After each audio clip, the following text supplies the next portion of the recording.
Olá, tudo bem? Estamos aqui, né?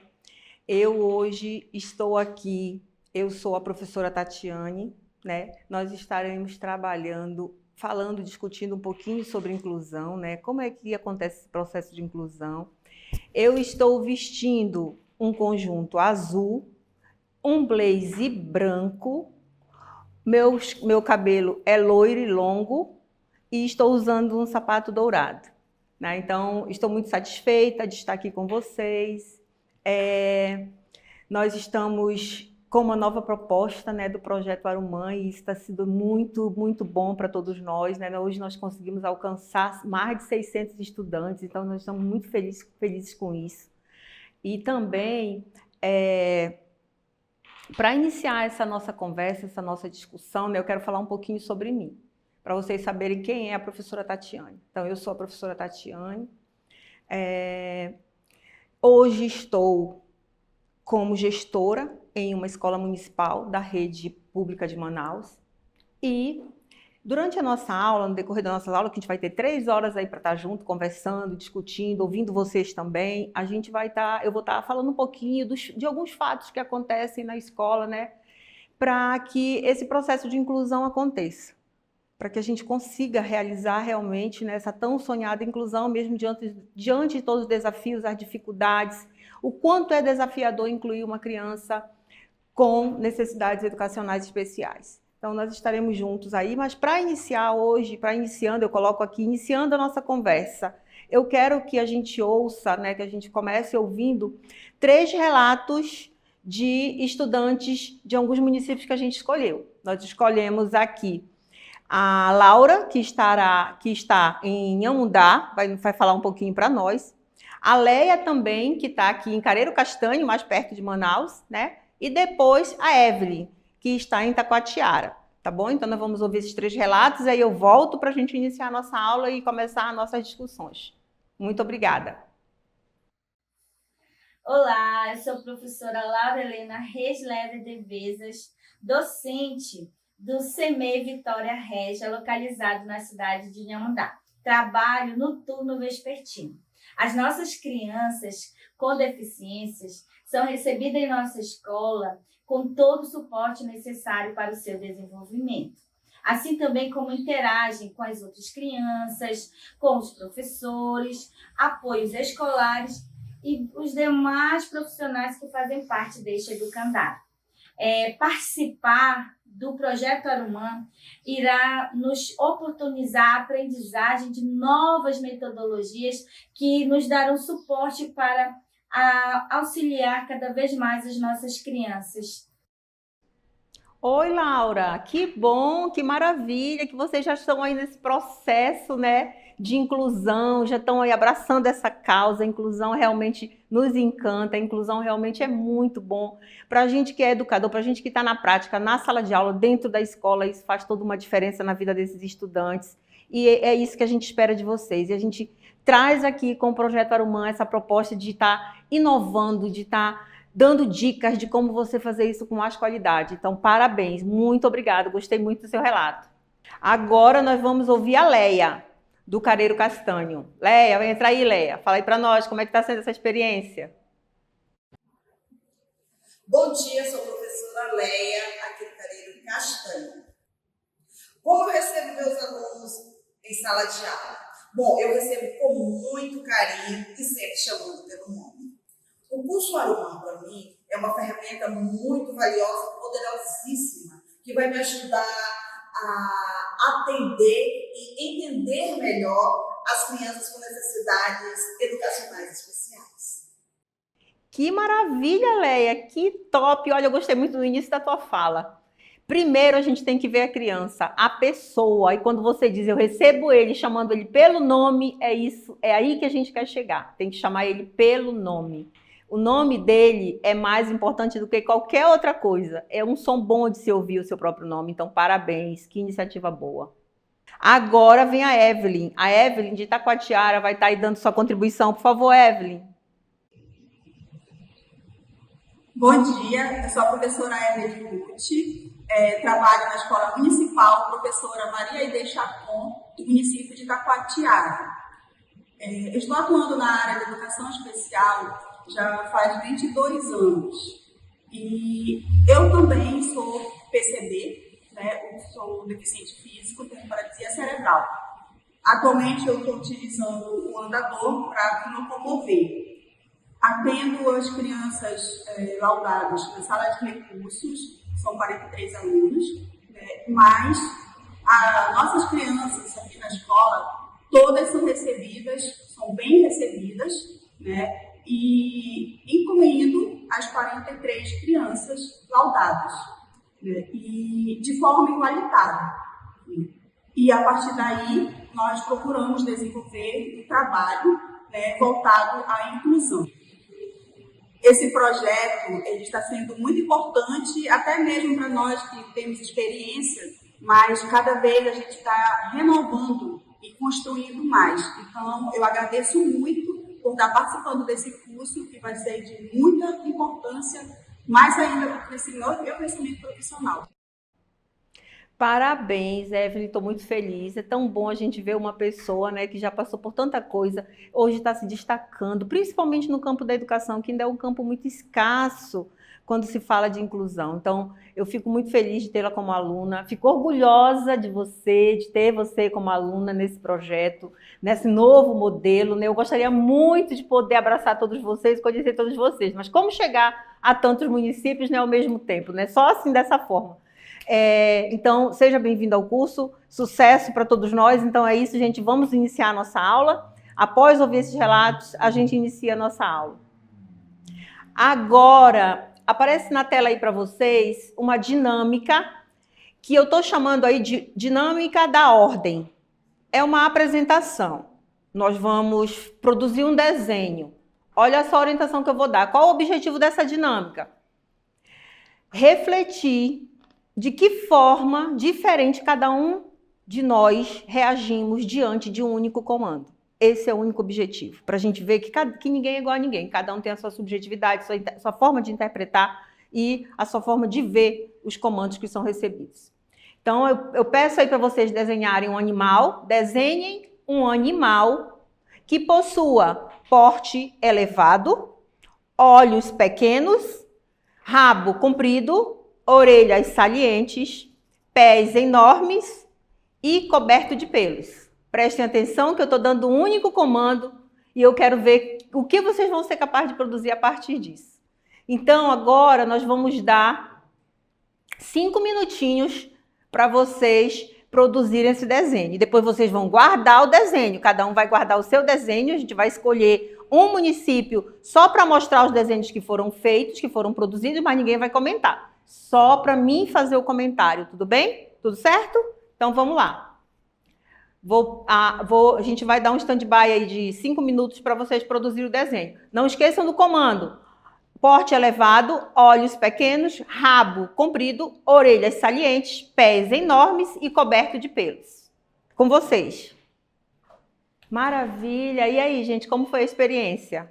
Como foi a experiência de estar desenvolvendo essa dinâmica aí? Vocês gostaram da experiência? Foi boa? O que vocês... Eu gostaria agora que vocês guardem os seus desenhos, que no final da nossa aula a gente vai ter uma reflexão sobre ele, tá bom?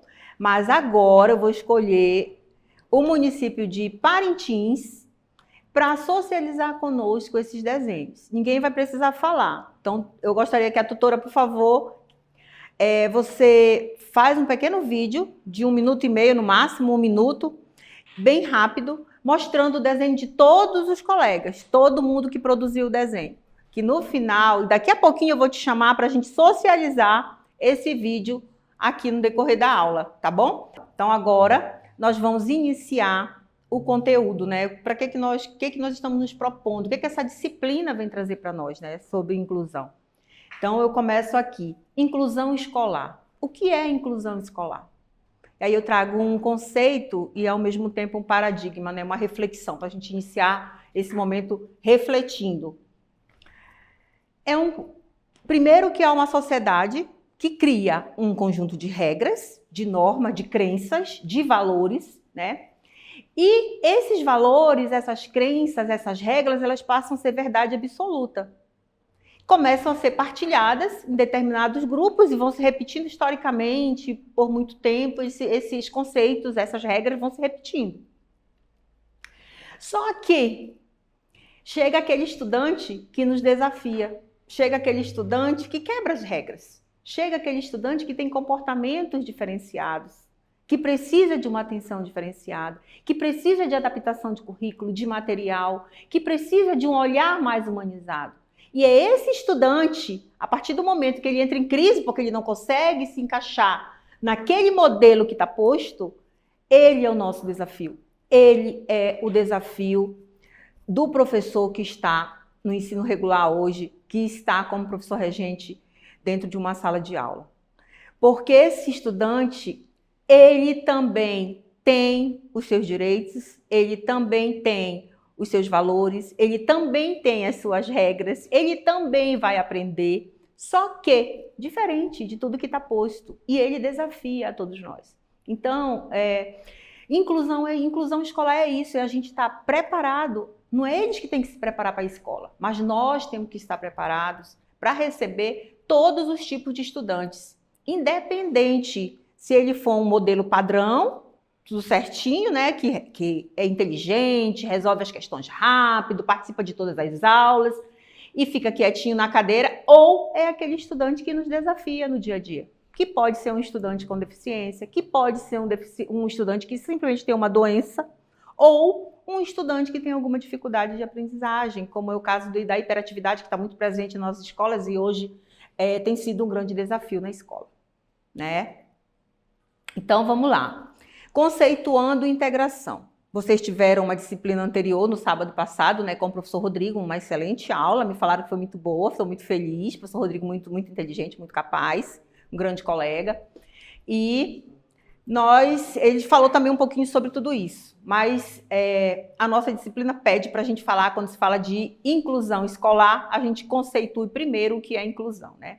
Então, inclusão é um processo de integração. Ele ocorre dentro de uma estrutura educacional, ou seja, dentro de uma escola, de uma unidade escolar, que oferece ao estudante a oportunidade de transitar no sistema escolar, de estar presente em todos os espaços. Quando eu digo transitar, gente, não é só sala de aula. O estudante, ele não é da professora, ele é da escola. Todos nós temos nossa parcela de responsabilidade com esse estudante. Seja a moça da portaria que recebe o estudante, seja as meninas da limpeza que vão sujar quando ele derramar a merenda, seja as meninas que servem a merenda com a paciência de saber que ele é mais lento, vai comer mais devagar, ou seja, todos nós somos responsáveis por esse estudante. E esse estudante tem o direito e deve estar no ensino regular. Aí algumas pessoas dizem assim, a escola fica sobrecarregada porque ele não faz terapia, ele não faz nenhum tipo de apoio, a escola tem que fazer tudo. Infelizmente, a realidade social em que nós vivemos, a maioria deles só tem a escola para dar esse apoio. Então, inclusão é isso, é a gente estar preparado para receber esse estudante diante de todas as suas dificuldades e trabalhar para que ele seja incluso da melhor forma possível. Então, escolas especializadas, classes especiais em escolas comuns, ensino itinerante, sala de recursos, classes hospitalares, ensino domiciliar e outros, depende muito do nível, depende muito do estado, depende muito da situação em que esse estudante está.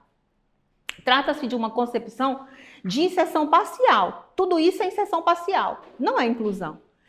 Inclusão é quando ele está no ensino regular com direito a acesso ao conteúdo que é trabalhado naquela seriação e conseguir acompanhar, participar da aula e não ficar lá só desenhando ou rasgando papel. É importante que ele participe da aula, seja preparado um currículo adaptado para ele, seja preparada uma proposta diferenciada para ele e ele consiga acompanhar. Porque todos esses outros modelos que a gente citou aqui, escolas especiais, classes especiais em escolas comuns, ensino itinerante, são classes hospitalares, sala de recurso, são uma inserção parcial, não chama isso de inclusão. Apesar da sala de recurso, a gente vai ver mais adiante, vai falar um pouquinho sobre sala de recurso ser uma proposta muito boa, um serviço que as prefeituras, o governo oferece, né, para os nossos estudantes, mas ela serve como apoio, um complemento, e não suprimir, não tirar, né, do ensino comum para colocar eles somente na sala de recurso. Aí já perde o sentido. Sala de recurso é sempre no contraturno, a gente vai ver mais adiante. Porque nem todos os estudantes, eles estão preparados, mas e aí? A gente precisa se organizar, se preparar. Quem tem que estudar, planejar a aula, pesquisar, ver como trabalhar diante da dificuldade do estudante somos nós, tá bom? E é importante frisar que para isso não existe receita, tá bom? Isso é um processo de humanização, de você se colocar a dispor, de você se colocar, eu quero fazer, eu querer primeiro. A inclusão só acontece quando você quer, quando você acredita. Isso é muito importante. Agora nós vamos falar sobre inclusão. O que é inclusão? É incompatível com a integração. Ela é diferente de integração. Integrar é estar presente, mas não participar. Eu tenho alguns alunos nessa situação, eu disse para vocês que eu sou gestora e daqui a pouco a gente vai falar sobre isso. Mas eu tenho alguns alunos que estão nessa situação, estão na escola, mas não participam. Fica lá desenhando, fica fora do corredor, fica no corredor correndo, fica... E aí eu fico louca com isso, fico buscando o menino, levando para a sala o tempo inteiro. Né? Porque eu penso que se ele está no terceiro ano, tem que ser adaptado o material de terceiro ano para ele. Se ele chegou ao terceiro ano, alguém colocou ele lá, foi passando ele, ele passou de qualquer jeito, professor, ele não está alfabetizado. Então, bora trabalhar a alfabetização, mas ele precisa acompanhar, tá bom? Então, essa é a grande diferença entre integração e inclusão. Em uma, ele está incluso, quando ele participa, está ativo em sala de aula, e na outra, ele está simplesmente entregado. Está lá, mas não participa, tá bom? Pode passar. E para vocês entenderem bem isso aqui, eu trouxe esse slide, essa lâmina, para vocês conseguirem visualizar isso. Esse slide, ele reflete um processo histórico pelo qual nós estamos passando. Eu costumo dizer que nós ainda não conseguimos passar por ele para chegar na tão sonhada inclusão. Mas teve uma época na nossa sociedade que as pessoas com deficiência, todas elas eram exclusas, elas ficavam à margem da sociedade. Ficavam em casa, ficavam algumas inclusive presas, né, em casa, nos quartos, isoladas do mundo. Teve esse momento, nós passamos por esse momento, foi um momento muito doloroso para essas pessoas. Pessoas que nasciam com algum comportamento alterado, elas eram isoladas da sociedade. Depois surgiu uma política que a gente começou a discutir a questão trazer essas pessoas para a escola. Mas aí surgiram as escolas especializadas, escola para surdo, escola para cego, escola voltada só para aquela deficiência. Isso é inclusão? Ainda não. Ainda não é inclusão. Segregação é quando você cria um espaço, que nós vimos no slide anterior, nós criamos um espaço para atender somente aquele estudante, né? Que você cria esse espaço só para isso. E não é isso que a gente quer. Então a gente passou pela exclusão, depois veio a segregação, depois nós chegamos na integração. E eu costumo dizer, enquanto professora de chão de escola, né, como fala Paulo Freire, porque eu me considero professora de chão de escola, que nós estamos nesse processo de integração para a inclusão. Nós estamos o tempo todo indo e voltando. Alguns estudantes ainda estão só integrados, como a gente falou anteriormente, né, estão ali, mas não participam, vão para lá para brincar, rasgar papel, fazer bolinha, pintar. Ele gosta muito de pintar, não pode faltar lápis de cor, porque ele gosta muito de pintar. Aí a criança passa uma manhã, uma tarde inteira fazendo isso. Isso não é inclusão, isso é integração. Ele está lá, mas não participa. E chegamos no tão sonhado modelo de inclusão, que é o que a gente almeja, né, em todos os lugares, é uma luta muito grande, né? Quem está na área da educação especial, não falei para vocês, mas eu estou há mais de 20 anos trabalhando na área da educação especial, tenho uma paixão enorme. Eu sempre digo a inclusão, eu saí da educação especial, mas a educação especial não sai do meu coração. Eu gosto muito de trabalhar com esse público, eu gosto do carinho que eles olham para a gente, eu gosto da receptividade, eu gosto do contato visual que eles fazem quando eles agradecem, mesmo que eles não falem, né? Mesmo que eles sejam não verbais. Então, esse é o modelo onde a pessoa com deficiência está inclusa dentro de um ambiente escolar, de uma sala de ensino regular, e lá o professor adapta a atividade, prepara um currículo diferenciado, pensa na dificuldade do estudante. E para isso não tem receita, porque cada um é um. Ontem eu vi uma mãe falando assim, mas o meu sobrinho é hiperativo, mas ele é diferente, o meu filho não faz nada e ele faz. Eu digo, não, mas é totalmente diferente, são pessoas diferentes, são comportamentos diferentes. Por que ele tem que ser igual só porque ele tem hiperatividade? Os dois têm hiperatividade. Não, a gente tem que respeitar a individualidade de cada um. Na dinâmica que nós fizemos, a gente vai estar refletindo sobre isso mais lá na frente, onde a gente vai estar falando sobre a questão, onde nós vamos estar falando em relação à questão dessa diferença que existe individual de cada um de nós. Bom dia, a gente já está recebendo alguns desenhos aqui, professora? De Boa Vista do Ramos, Rio Preto da Eva, Iranduba, Nhamundá. Olha, que lindo! Maravilha! Tá saindo de tudo aí, né? Que bom, gente! Olha, é isso mesmo, a ideia é essa.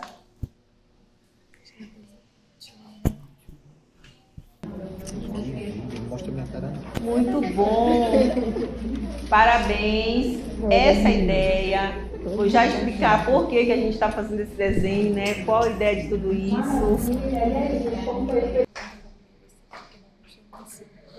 Cara, muito obrigada. Muito obrigada. Os desenhos estão maravilhosos. Os desenhos estão muito bons. E a ideia é essa. É você olhar para o seu desenho e pensar. Cara, a professora deu só um comando. Ela passou um comando. Por que nenhum desenho é igual ao outro? Por que nenhum parece com o outro? Por que ninguém fez igual um ao outro? Porque nós temos a nossa subjetividade, meus amores. Exatamente assim é a pessoa com deficiência. É uma pessoa, um ser humano, antes de qualquer comorbidade, antes de qualquer deficiência, antes de qualquer dificuldade, vem a pessoa, vem o ser humano. E a subjetividade dele precisa ser respeitada. Ele tem o ritmo dele, ele tem a forma de analisar as situações, ele tem a forma de ver as situações, ele também se irrita, como qualquer um de nós. Então, a ideia da dinâmica é essa. Observar que nós somos diferentes, que antes de ter uma deficiência, tem um ser humano, uma pessoa, e essa pessoa pensa diferente um do outro, e aprende diferente do outro, e tem um ritmo próprio de aprendizado. Então, isso é importante a gente levar em consideração. Daqui a pouco a gente volta para a dinâmica no final, para a gente estar refletindo mais um pouquinho. Se as tutoras de Nhamundá puderem gravar um relato breve de 30 segundos sobre a experiência com essa dinâmica que eu gostaria de ouvir no final. Então vamos lá, caminhos para a inclusão do aluno com necessidades educacionais especiais. Quem é especial aí? Ninguém mais chama, né? Eu espero, né, que ninguém mais chama estudante com deficiência de eu tenho um aluno especial na minha sala. Não, essa nomenclatura, eu sou especial, você é especial, todos nós somos especiais. Porque a gente é amado por alguém, a gente é querido por alguém, então a gente é especial por isso. E a pessoa com deficiência não pode ser chamada de especial porque ela tem uma deficiência. Então, quem é especial é a educação que atende esse estudante. Ela é especial. Mas o estudante não pode ser especial porque ele tem uma deficiência. Então, quando você se referir a uma pessoa com necessidades educacionais especiais, diga, eu tenho um estudante com deficiência. Porque antes da deficiência vem um estudante, vem um ser humano, vem uma pessoa, tá bom? Ou então pessoa com deficiência. Pronto, a nomenclatura é mais correta. E converse com os pais sobre isso, porque os pais às vezes parece que a gente está agredindo, né? E não é essa a intenção. Ninguém está agredindo. A gente só quer falar a forma certa, tratar da forma certa, da maneira correta, mas nós é que somos os educadores, é nós que vamos conscientizar, é nós que vamos explicar, é nós que vamos falar sobre isso com os pais, para que isso soe melhor nos ouvidos deles e eles também comecem a tratar os seus filhos dessa forma. Então vamos lá, nós vamos falar um pouquinho desse atendimento, né? Do atendimento do aluno com necessidades educacionais especiais. Como é que acontece esse atendimento? Primeiro, pense em como você vai receber esse estudante. O primeiro contato com uma pessoa com deficiência, ele é fundamental. O primeiro contato com uma pessoa com deficiência, ele nunca mais vai ser esquecido. Então, a acolhida, você precisa conhecer esse estudante para depois você se propor a avaliá-lo. Como é que você vai avaliar um ser humano se você não conhece, não sabe as suas habilidades, não sabe do que ele gosta, não sabe o que motiva ele? Então, primeiro, receba o seu estudante com um forte abraço, dando boas-vindas, apresentando para a turma. Olha, nós recebemos um aluno maravilhoso, inteligente, esperto. Faça com que ele se sinta bem naquele espaço. olhe nos olhos, chame pelo nome, como a nossa colega falou no início do vídeo, no início da nossa aula, né? Então, primeiro tem que ter esse momento de sensibilização, de acolhida, de se colocar no lugar do outro, para depois você pensar em como avaliá-lo. Então, vamos lá. Para isso, você precisa saber quais são as suas dificuldades, quais são as suas necessidades especiais, quais são as suas possibilidades e quais são as habilidades que ele já tem, porque ninguém chega na escola como um copo vazio. Ele já tem alguma coisa, ele já chega assim. Então, eu vou trazer aqui uma citação do Vygotsky, que eu acho maravilhosa, coloquei aqui no nosso slide para a gente refletir sobre ela. O Vygotsky, né, segundo Vygotsky, atribui uma série de qualidades negativas à pessoa com deficiência. Por quê? Porque a tendência nossa é que aparentemente não tem nenhuma deficiência, é olhar para a deficiência, porque ele não consegue fazer, e não porque ele faz. Então, negativa sobre a pessoa com deficiência, e falamos muito sobre as dificuldades e de seus desempenhos. Por pouco conhecermos das nossas particularidades positivas. Desse modo, homogeneizamos características, falamos muito sobre as suas faltas e esquecemos de falar sobre as características positivas que constitui ele como pessoa. Olha que maravilha. O Vygotsky faz um breve resumo de tudo que eu estou falando aqui para vocês, né? Quando a gente olha para a pessoa, a gente entende que é um ser humano e que ele também tem vontade, que ele também tem direito e que ele também vai apresentar dificuldade, né? Então, a gente precisa ter esse olhar. É importante que a gente veja isso. Então, depois que você conheceu, você sabe quais são as habilidades, sabe do que ele gosta, o que ele sabe fazer, o que ele precisa de ajuda, aí você vai pensar em planejar. Aí você vai começar a planejar as suas atividades. Bom, já sei qual é o objeto de interesse do João, por exemplo. Então, eu vou planejar para o João, pensando no João. Aí você vai selecionar recursos, estratégias, né, para que ele consiga acessar esse conhecimento da melhor forma possível. Certo? Entenderam? Vamos lá, vamos caminhando. Eu trouxe aqui para a gente ver rapidamente, né, porque eu sei que a parte de legislação é uma parte bem puxada, bem cansativa. Eu trouxe aqui um decreto que 7.611, ele é de 2011, da Presidência da República. Ele vem tratando um pouquinho ele vem determinando, na verdade, o que é o atendimento educacional especializado. Eu vi que em Itacoatiara, a sala de recurso, né? Alguns municípios já têm sala de recurso, que maravilha. Aqui em Manaus, eu vou citar um exemplo, uma situação para vocês da realidade manauara, né? Que eu conheço bem. Aqui em Manaus, algumas salas de recurso já são mantidas pelo MEC. Nós temos 2 tipos de sala de recurso em Manaus. Nós temos a sala de recurso que é mantida pelo MEC, né, que já recebe o financiamento do MEC, né, para aquisição de material, mobília da sala, organização, material adaptado, já vem uma verba para isso. E nós temos a sala de recurso que a gente chama de sala de recurso municipal, que a sala de recurso municipal é aquela que é oferecida pelas prefeituras, que a prefeitura abre, né, porque nós temos aí uma meta para ser batida até 2027, de que todas as escolas municipais têm que ter sala de recurso. Então, a prefeitura vai abrindo sala de recurso por conta própria, né? A gente faz uma mobília adaptada, vai comprando material com verba da escola mesmo, com verba própria, e a sala de recurso começa a funcionar para atender o público-alvo da educação especial. Sempre no contraturno. Então, nós temos esses 2 modelos. Eu não sei como é que funciona no município de vocês, mas aqui em Manaus, nós temos esses 2 modelos, tá bom? Aí vamos lá falar um pouquinho do decreto.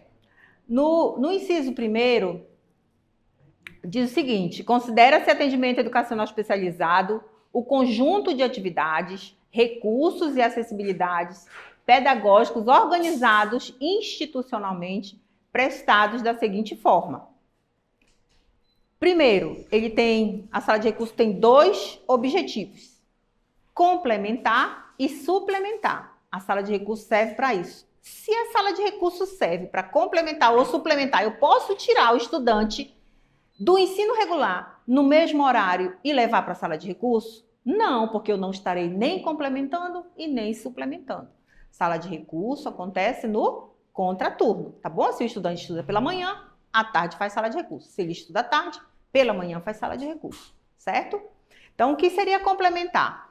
A formação dos estudantes em deficiência, transtorno global de desenvolvimento, com apoio permanente, limitado no tempo de frequência dos estudantes, a sala de recursos multifuncionais. Ou seja, ele está complementando para aqueles estudantes que têm deficiência, deficiência física, deficiência sensorial, deficiências múltiplas, ela vai servir para complementar, não é um reforço, tá bom? Não vamos confundir sala de recursos com reforço. Na sala de recursos fosse trabalhar das habilidades que aquele estudante ainda não tem, que ele precisa alcançar para acompanhar o conteúdo lá do ensino regular. Então, o professor de sala de recurso, junto com o professor do ensino regular, devem estar sempre conversando, trocando figurinha para tentar ajudar aquele estudante trabalhando as habilidades que ele ainda está com dificuldade. E onde é que a sala de recurso suplementa, professora? A sala de recurso suplementa a formação dos estudantes com altas habilidades. Geralmente, o estudante com altas habilidades, ele não desenvolve todas as áreas do conhecimento. Geralmente, ele tem déficit em alguma. Ele desenvolve muito bem uma área da matemática, por exemplo. Ele é muito bom em matemática, em artes, mas ele tem dificuldade em leitura e escrita, ele tem dificuldade em interpretação. Então, a sala de recurso ela vai suplementar aquilo que está faltando, tá bom? Então, ela tem esses dois objetivos.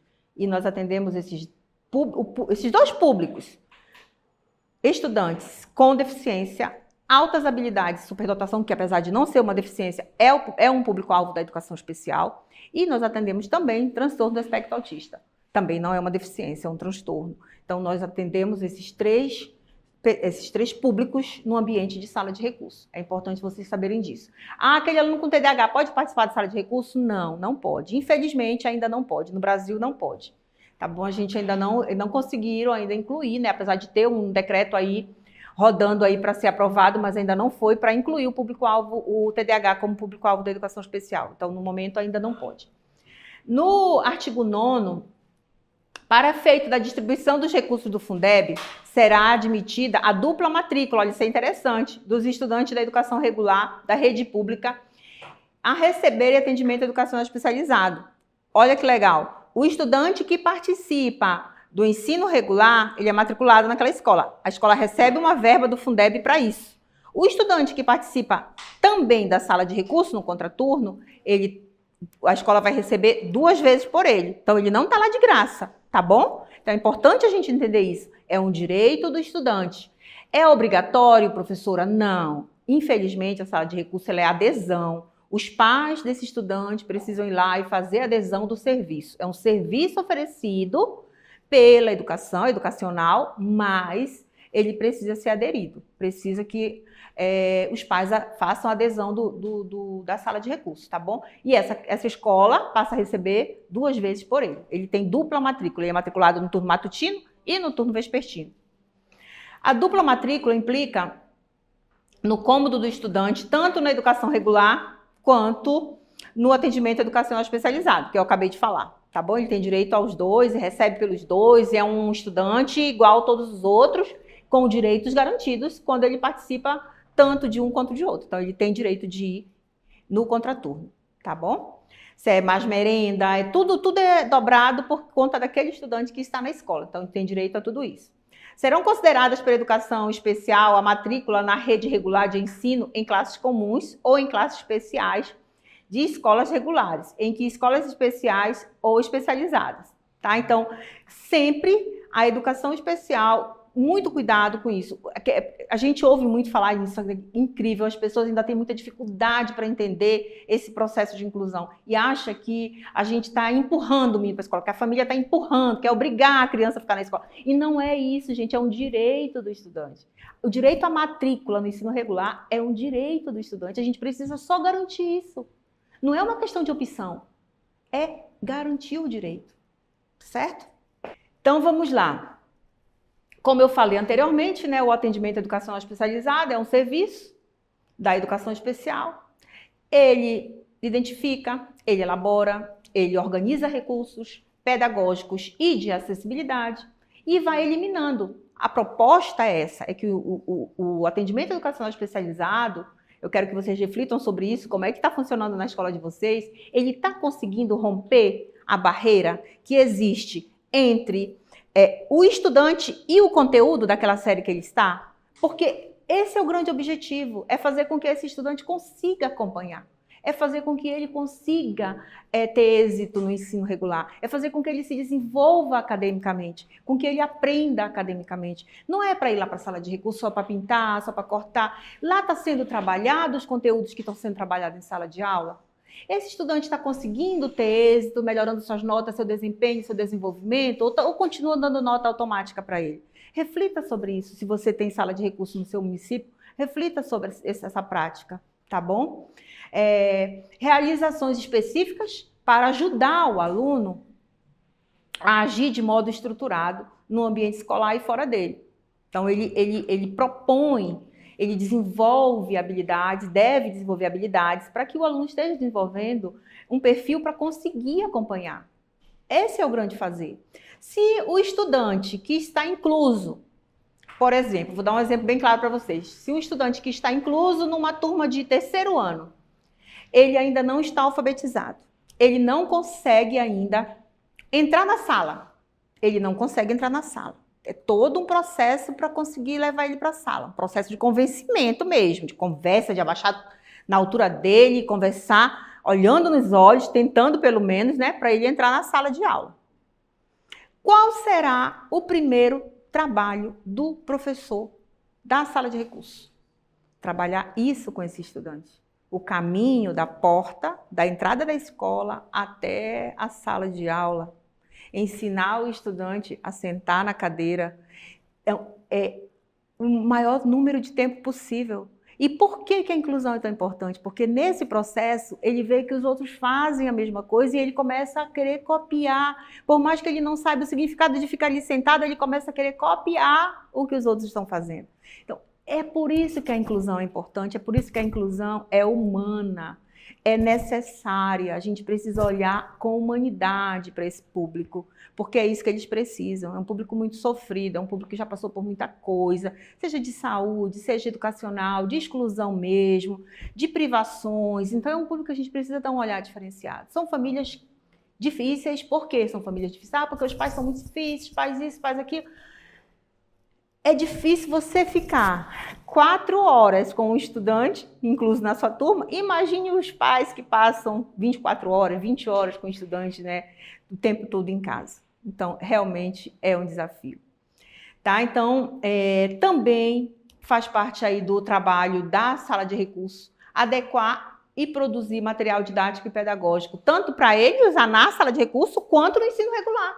Porque se ele não está conseguindo acompanhar a professora, senta com a professora, ele não faz, ele não senta, então ele tem que aprender a sentar, professora. Não dá para a gente alfabetizar ou ensinar uma criança que não senta. Então vamos primeiro ensinar ele a entrar na sala, ensinou ele a sentar, depois do momento que ele já sentou, já entrou na sala, já está sentado, agora eu vou oferecer um papel, vou oferecer um material adaptado, vou oferecer um jogo, vou oferecer o que é de interesse dele.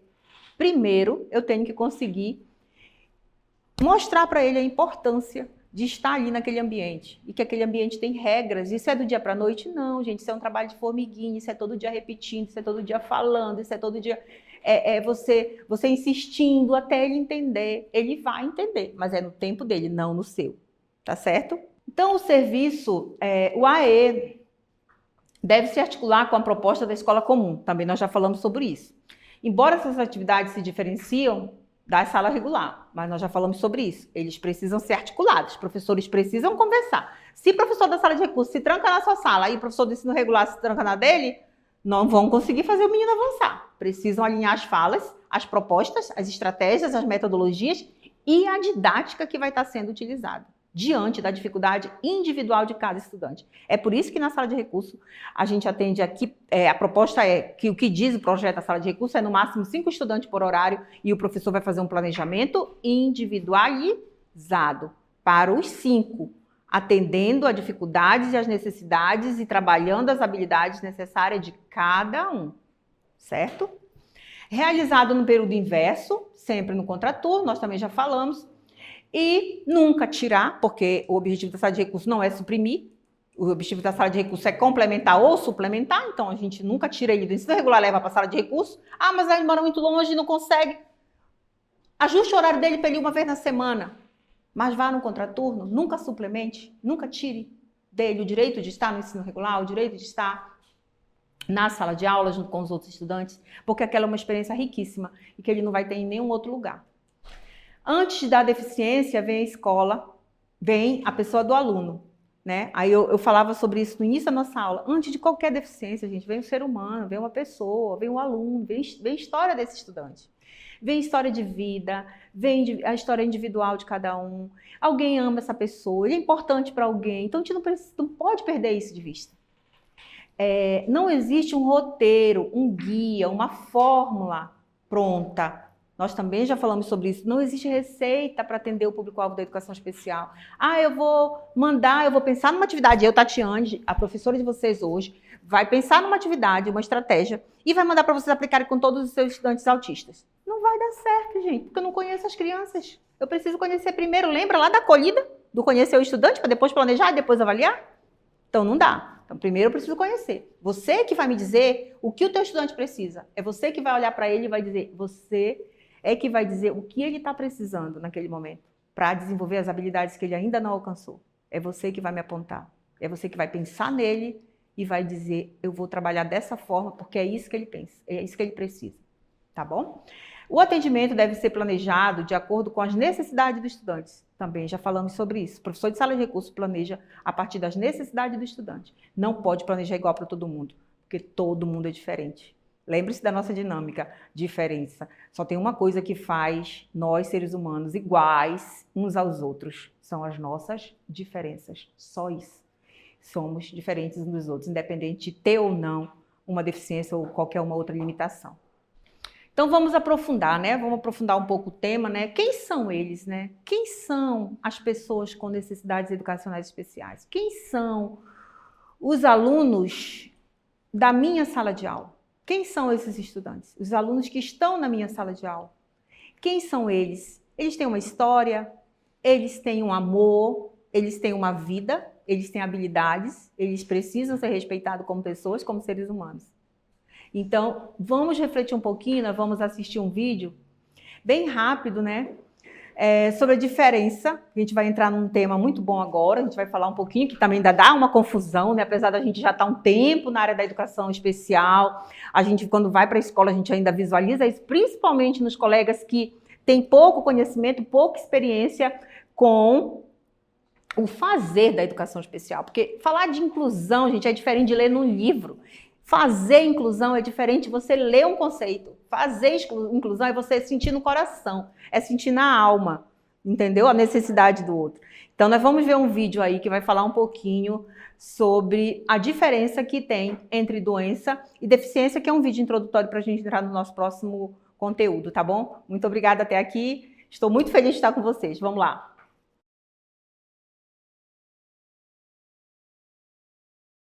Você sabe qual é a diferença entre doença e deficiência? A doença, ela é uma alteração na saúde, que pode ser longa ou temporária. Em algumas vezes, ela pode ter a cura ou o tratamento. Enquanto a deficiência é algo permanente, que pode ser sensorial, física ou intelectual.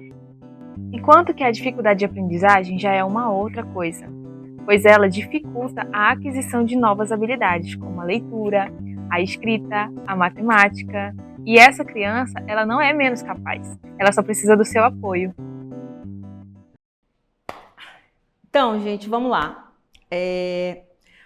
A Fernanda esteve conosco, né, falando aí um pouquinho, né, dessa diferença, né? Fernanda é maravilhosa, trabalha conosco aqui no projeto e é uma menina maravilhosa. Esteve aí nos dando aí um conceito, né, sobre a questão da diferença entre doença, deficiência e dificuldade de aprendizagem. Então, nós vamos passar aqui, antes de entrar no conteúdo, a Fernanda tem 3 perguntinhas aí para nos fazer e eu gostaria muito de comentá-las. Fernanda? Bom dia, professora. Bom, a Teresila, ela passou uma pergunta aqui pra gente no chat, que ela colocou assim. Ela tem 2 alunas, por volta de 7 anos de idade, que apresentam sinais de esquizofrenia e deficiência intelectual. No entanto, essas 2 crianças, ela é da educação básica, que não sabem ler nem escrever. Então, como é que ela deve atuar com essas 2 alunas? Bom, então vamos lá. Respondendo a primeira pergunta que a Fernanda fez, né, da Teresila, né? Qual é o município? Ela não falou o município, né? Mas, Teresila, que legal que você está interagindo conosco. Primeiro, Teresila, você tem que partir de algum lugar, né? Você precisa partir de algum lugar. Aí lembra lá daquele slide que a gente falou da acolhida? Conheça o seu estudante. Veja o que ela já sabe fazer. Qual o tipo de apoio que ela precisa. Ou seja, que ela não sabe fazer ainda, que ela precisa aprender para alcançar, né? E depois você vai pensar numa atividade para ela. Porque adaptar a atividade, meu amor, foi como a gente veio discutindo até aqui. Não dá para a gente adivinhar. Depende muito da realidade que o estudante está. Ontem eu atendi uma mãe, respondendo a tua pergunta, ela me fez, ela disse, eu preciso de ajuda com meu filho. Aí eu perguntei para ela, senhora, o que o seu filho gosta? O que ele faz em casa? O que chama a atenção dele?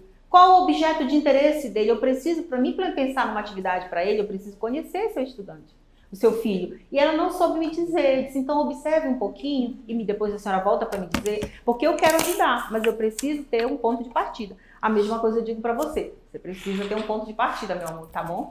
Conheça as meninas. E esquizofrenia não é deficiência, é uma doença, a gente vai já ver, mas deficiência intelectual é. Então, a deficiência intelectual é um desafio, porque ele tem uma memória muito curta, tem uma dificuldade muito grande de retenção, é um desafio, mas lembre-se, parta de algum lugar, conheça as crianças primeiro. Bom, professora, agora a gente vai iniciar também a transmissão de alguns trabalhos que estão nos enviando no WhatsApp, tá bom? Olha que maravilha, que sala linda! Inhamundá, parabéns! Ai, que sala maravilhosa! Assim que todas as salas de recursos deveriam ser espaçosa, bonita, colorida, para chamar a atenção dos estudantes. Isso! Olha, o pessoal de Tabatinga, que legal! Ai, estou muito feliz, auditório lotado, que bom! Gente, que maravilha! Estudar é tudo. Na nossa área da educação, então, nunca deve se parar de estudar. Vocês já devem ter... Olha, eu estou muito feliz com a interação de vocês, estou muito feliz com o retorno que vocês estão dando. Então, a gente precisa ter isso, a gente precisa se apaixonar, a gente precisa gostar do que faz. Então, eu fico muito feliz, muito obrigada pela interação, muito obrigada pelas contribuições, pelas perguntas, pelos vídeos, pelas imagens, tá? Parabéns. Eu fico muito feliz de saber que no interior do Amazonas está acontecendo, vocês estão trabalhando, estão fazendo o melhor que vocês podem pelo nosso público da educação especial, porque eles merecem, eles precisam muito desse olhar humanizado. Muito obrigada. Bom, vamos lá então, né? Eu falei para vocês, né? Nós tivemos o vídeo da Fernandinha aí falando sobre a diferença entre doença e deficiência, né? Qual a diferença entre que a Fernanda fez uma introdução ali no vídeo? Vamos aprofundar um pouquinho. Doença é uma alteração na saúde, né? Que pode ser tratada ou não. Pode ser de longo prazo ou de curto prazo. Depende muito do que está causando essa doença, né? Então vamos lá. O que seria, definindo, doença, alteração na saúde que pode alterar a capacidade de trabalhar. É uma doença. Geralmente não altera a capacidade de estudar, mas altera condições de trabalho. E deficiência, impedimento de longo prazo que pode alterar a vida social e profissional. Então, olha a diferença entre doença e deficiência. Doença impede de exercer atividades de trabalho. Deficiência é impedimento de longo prazo, que altera a alteração da vida social e profissional. Por exemplo, uma pessoa vai atravessando a rua, ela não tem aparentemente nenhuma deficiência. Eu sempre uso essa palavra aparentemente porque eu acho que ninguém é super perfeito, sabe? Mas enfim, vai atravessando a rua, um carro bate, que Deus o livre, a pessoa quebra a perna. Ele vai ficar com uma limitação, com uma deficiência por um período que pode ser longo ou pode ser curto. Entenderam? Por isso que ele coloca aqui, que pode ser de longo prazo, mas vai alterar toda a vida social daquele profissional. A doença não, só atividade de trabalho, mas o intelectual continua funcionando e ele consegue desenvolver essas habilidades intelectuais naturalmente. As causas, o que pode estar causando? Elas podem ser, da doença, elas podem ser congênitas, elas podem ser adquiridas, progressivas, estáticas e intermitentes. As causas das doenças. Das deficiências, pode ser transtornos congênitos e perinatais, doenças transmissíveis e crônicas, lesões e traumas. Tá? Então, você consegue ver a diferença de uma para outra? Então, a gente vai já ver alguns exemplos para ficar bem claro. Consequências. Pode alterar a capacidade de trabalhar, né? No caso da doença, e no caso da deficiência, pode obstruir a participação plena na sociedade, seja de trabalho, acadêmico, em todos os níveis. Tá certo? Portanto, a deficiência pode ser física, mental, intelectual ou sensorial. Ela não é contagiosa e não implica automaticamente incapacidade. Nem todo mundo que tem uma deficiência é incapaz. Na verdade, ninguém é incapaz. Eu costumo dizer que ninguém é incapaz. Todo mundo desenvolve alguma coisa, alguma habilidade, gente. Pelo amor de Deus. Mesmo aquele que não é verbal, que vive acamado, mesmo ele desenvolve alguma coisa, ele entende alguma coisa, ele se alimenta, se ele está vivo, ele aprende alguma coisa. Enquanto nós vivemos, nós aprendemos. Então, não existe pessoas incapazes. E aí a gente fala aí, a deficiência intelectual é um comprometimento intelectual que não tem cura e não pode ser controlado com medicamentos. A diferença, eu vou falar para vocês aqui, a diferença entre deficiência intelectual e doença mental, certo? Para vocês entenderem bem o que é deficiência intelectual, que é o nosso público, e o que é doença mental, que não é nosso público, que é saúde. Então essa é a diferença. Deficiência intelectual é um comprometimento intelectual que não tem cura e não pode ser controlado por medicamentos. Pessoas com deficiência intelectual podem fazer terapias com uma equipe multidisciplinar, né? Fono, psicopedagogo, pedagogo, né? Pessoas que trabalham essa parte da aprendizagem. Que a pessoa com deficiência intelectual tem muita dificuldade de aprendizagem porque ela tem a memória muito curta, ela tem dificuldade de retenção de conhecimentos e de habilidades também. E a doença mental, ela engloba uma série de condições que podem causar alterações de humor, bom senso e concentração. O tratamento da doença mental pode envolver psicólogos, terapeutas ocupacionais e psiquiatras. Aí eu vou dar alguns exemplos. O que seria doença mental, professora? Transtorno de ansiedade, uma doença mental, não é deficiência intelectual. Depressão, doença mental. Esquizofrenia, que a gente acabou de ver a colega ali perguntando, doença mental. Transtorno de personalidade, doença mental. Transtorno do neurodesenvolvimento, doença mental. É diferente, esse público não é nosso. É bom deixar claro, porque esse público não é nosso, é da saúde. Quem tem que medicar, quem tem que fazer o controle dos comportamentos, tudo é a saúde.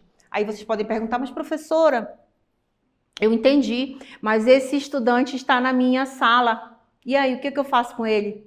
Conheça ele, prepare atividade para ele, adapte atividade para ele. Não é porque ele não é seu aluno, não é porque ele não é público da educação especial, que ele tem que ser esquecido no fundo da sala.